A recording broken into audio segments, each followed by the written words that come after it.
Professor Sabina Jeschke holds the Chair of Information Management of the RWTH Aachen University and is scientific leader of the Institute for Management Cybernetics. The Institute's labs house experimental setups for collaborative robotics, the virtual theatre, mostly referred to as the holodeck, and a test play field for mobile robots.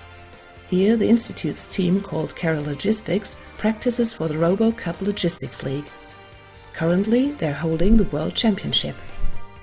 The labs also house the school labs, where pupils of different ages can experiment with the lab equipment to receive first glances on current and future research topics.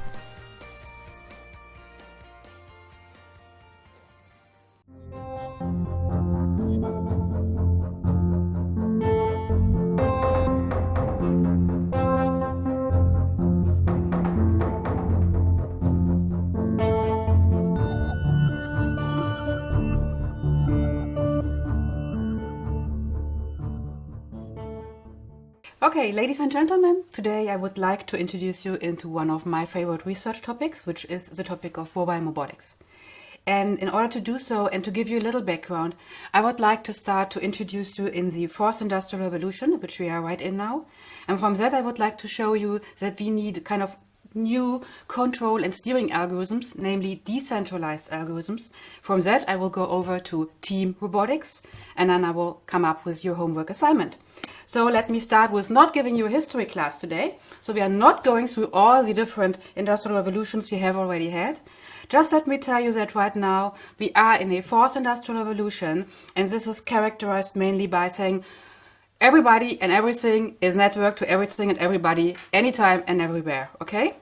So this is in a nutshell the fourth industrial revolution. When you ask people what are the drivers of this fourth industrial revolution, they usually tell you something pretty obvious, namely, oh well, it's bandwidth. And it's a computational power because of the Moore's law. And okay, we make it smaller and smaller, so we have more computational power on a very small area. Yeah, this is true, but this is only part of the medal. The most important part, usually people forget, come on. And this is semantic technologies. So what is semantic technology about? I mean, if I send you lots of data, okay, through very broad bandwidth, if you don't understand what I'm sending, so you can't make any sense out of it. You have in this fourth industrial revolution, you have robots, you have other technological tools, they are communicating to each other. So if they don't understand what they are telling each other, we would not have any added value at all. So the most important aspect is not the communication itself, but the understanding. And this is semantic technologies. It's a part of artificial intelligence. Let me just give you two examples, which I think you are very familiar with. This is a Jeopardy game, you know, from the US TV shows. And this is Watson, who is playing this game, and he's winning against two really, really well-known champions. And in order to win this game, you really need something like intelligence, natural language understanding. You need some common sense in a way. And another example, which is also very familiar to you, is of course the Google Driverless Car. This guy is not driving the car by himself, which is a pretty good idea since he's blind. The car is driven autonomously in a real town, so it's not in a special area, it's not only on a highway or something, it's driving around in a car, in a town, with everything which is realistic in a town, like kids jumping on the streets. Today, Google is driving around in San Francisco Bay Area with about 15 cars, I think, and there's no accidents, more or less, at all. So these are the outcomes of this fourth industrial revolution and about the outcomes of the semantic technologies communicating with each other. Now, usually, when talking about this fourth industrial revolution, people start to talk about two main terms, namely the cyber-physical systems on the one hand side and the Internet of Things. So, of course, the question is, what is the difference and what are the similarities between these concepts? In a nutshell, from a scientific point of view, there is no difference at all. Both concepts have the idea that you have a system which contains a lot of subsystems, and these little subsystems are partly autonomous and they are communicating with each other, and for this communication they usually use the internet. So this is the picture of both.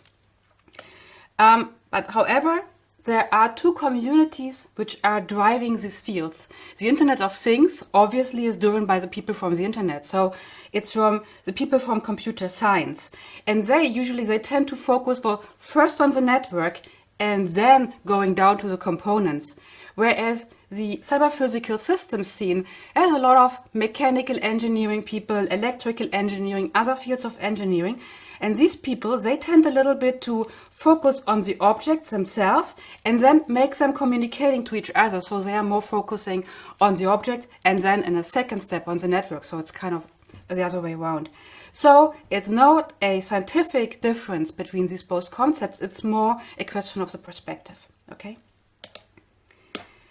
Now, even if we are talking about a fourth industrial revolution, this is not restricted, the technology is not restricted only to production technology or something really close to industry. This is an example for vehicle to infrastructure communication, as you can see here.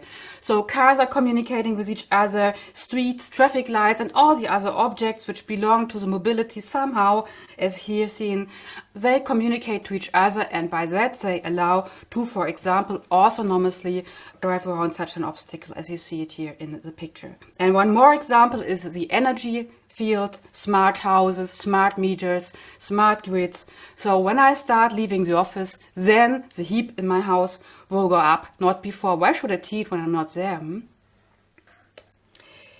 Now let me come to the challenges of this development. What is the difficulty, okay?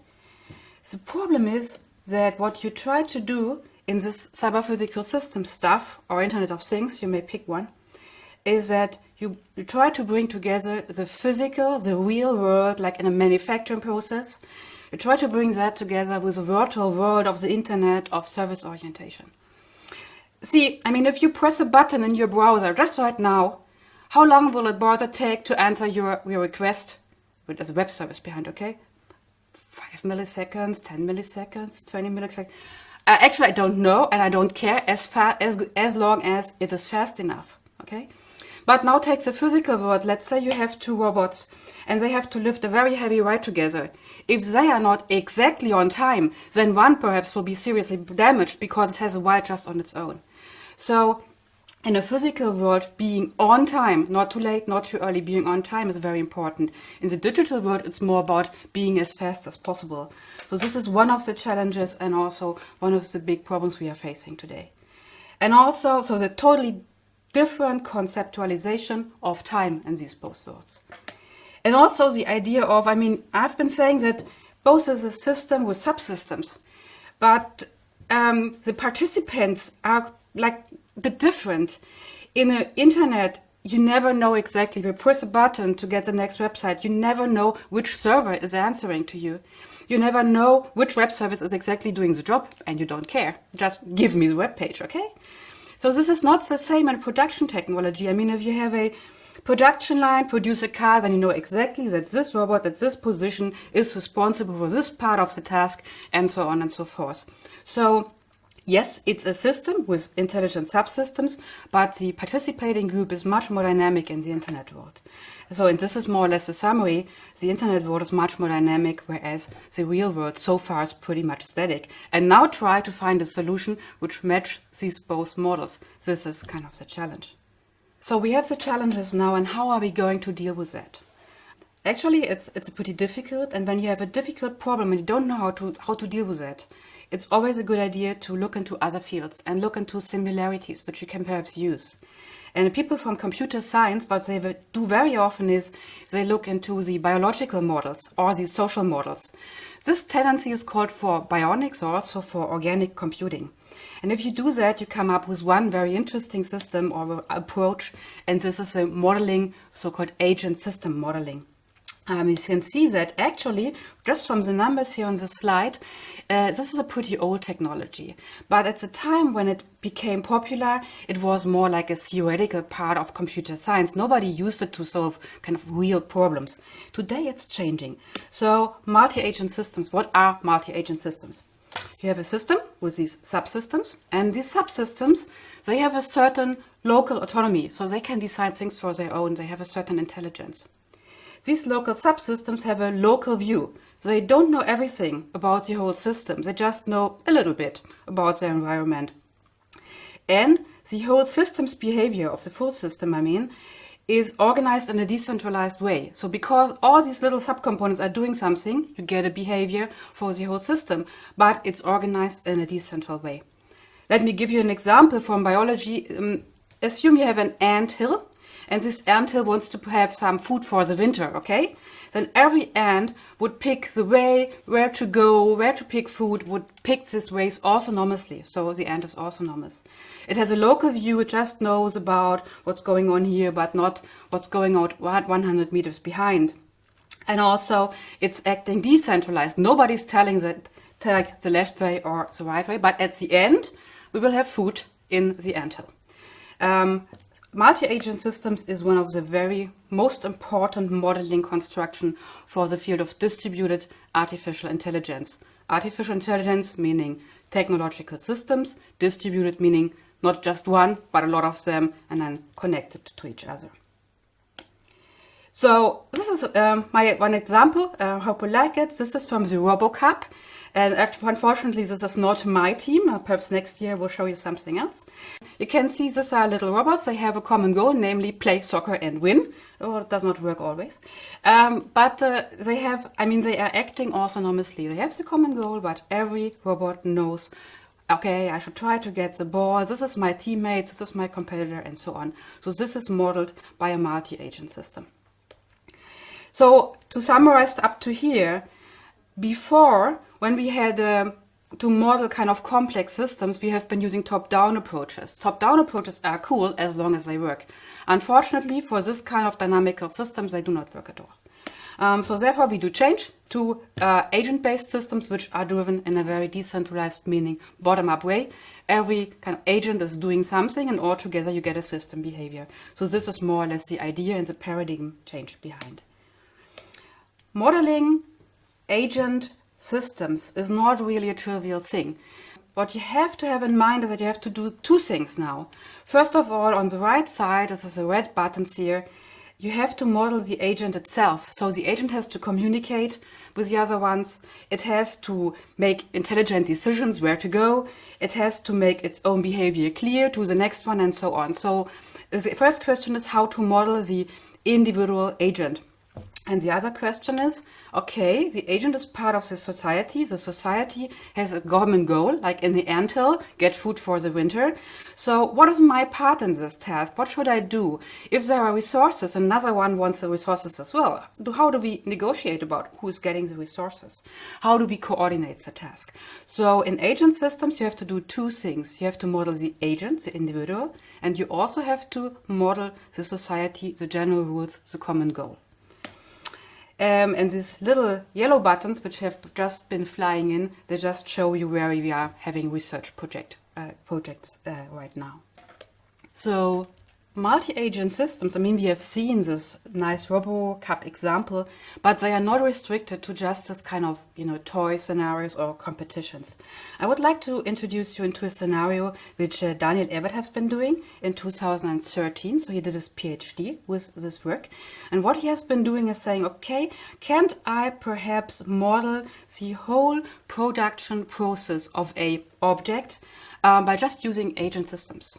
So I'm taking this shoe here, it's a Nike shoe, just as an illustration for his idea. You go into the internet, you design your shoe, the size you need, the colors you want it to be, and then from that you get kind of a virtual agent. At this point, this agent is kind of empty because it's just an order. Nobody has started the production. But now you have the different production units producing the sole, the upper shoe, the laces, and so on. You may perhaps also have some transportation units between the production units. You may perhaps also have some central services. Tell me about the weather, whatever is necessary. And all these little subcomponents, they are realized by agents as well. So the shoe is an agent, but also all the other tools necessary to produce a shoe are agents. And the shoe in this case is the dominating agent dominating the whole scene. And when the shoe is finished, it's going to the customer. So this is a much more realistic scenario, and now I'm coming to one we are really very proud of, because in this scenario we became a world champion this year.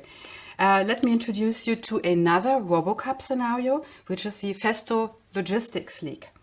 In this Festo Logistics League, you can see it here from the picture. What you have to do is you have to take these red hooks here, over here on the right hand side. Being a robot, I mean, you have to take them, bring them to different of these traffic lights, which represent production units. And when you are done, bring it to the green area, which is the storage room, and start all over. The team has 3 robots. And unfortunately, there's a competitor on the scene having 3 robots as well, and you are sharing the field. So each has its own hooks, each has its own storage room, but you are sharing the field. So therefore, you will not have the possibility to just, do a brute force programming. You know where the traffic lights are, you know where these little hooks are located and so on. This will not change. But you can never know where the competitor is showing up. So perhaps you want to take this way, but the competitor is blocking it. So therefore, all kinds of centralized steering do not work, and you have to do it in a fully decentralized manner. And this actually was also the success for the winning. I think my team has been the only one which did it in a totally decentralized way with a lot of communication between the robots. You should not take this way, your competitor is in the way, take the other way around, and so on. From that, let me go over to your homework assignment slowly. In this kind of scenarios, one of the important questions is the navigation. And how to program the navigation, or how to make the robot understand how to navigate. That would be a better idea. So what you usually do is, the first thing, take yourself. You want to walk around in your environment. What you do first is develop kind of a map of the environment. Usually you do it visually, but let's say it's dark, then you would do it by using your hands, finding out about the environment. You come up with some results. For example, for the Robotics scenario, it would look like that. So this is my area. Now for robots, what we usually do is we use a SLAM technology, simultaneous location and mapping. This means just that the robot is walking around, it sees things, and these local views of the robot are integrated into a global picture. And this is more or less what a robot would see, so like in this picture. Next step is, okay, now I have the map of the environment, but it's very difficult to decide about ways, which way to take, as long as you don't have some kind of discretization of this structure.